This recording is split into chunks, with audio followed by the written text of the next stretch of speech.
حضرت ابو الحسن رضی اللہ تعالی عنہ نے فرمایا کہ میں بیت اللہ شریف کا طواف کر رہا تھا کہ میری نظر ایک حسین و جمیل عورت پر جا پڑی۔ میں نے چپکے سے کہا کہ ایسا حسین اور بارونق چہرہ میں نے اس سے پہلے کبھی نہیں دیکھا۔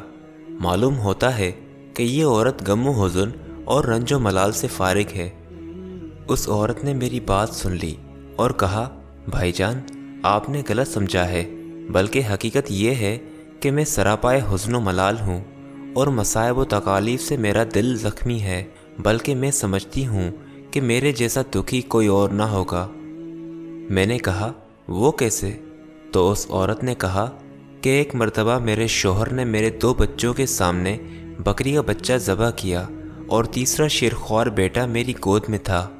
میرے ان دونوں بچوں نے بکری کے بچے کو ذبح ہوتے اچھلتا کودتا دیکھا تو تماشے کے طور پر ایک نے دوسرے کو ذبح کر دیا۔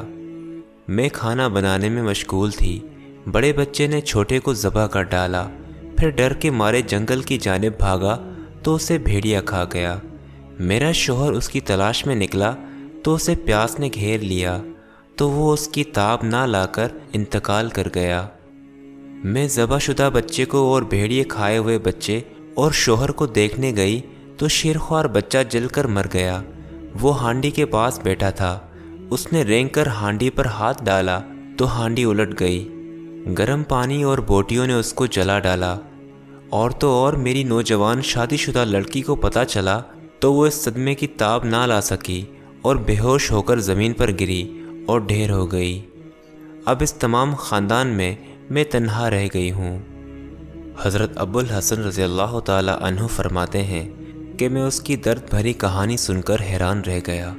کہا، بی بی اتنے بڑے حادثے سے کیسے جان بچائے پھر رہی ہے؟ بی بی نے کہا، بھائی، جسے صبر اور جزا کا فرق معلوم ہوتا ہے وہ کبھی غلطی نہیں کرتا سوائے اس کے کہ وہ صبر کرے کہ صبر کا حسن ظاہر اور اس کا انجام بہتر ہے، اور آہوزاری کرنے والے کو کسی قسم کا اجر و ثواب نہیں بلکہ سخت سزا ہے۔ مجھے اس کے بیان سے حیرانی ہوئی اور وہ کچھ اشعار پڑھتے ہوئے چلی گئی جس کا ترجمہ یہ ہے، میں نے صبر کیا اور صبر اچھا عمل ہے۔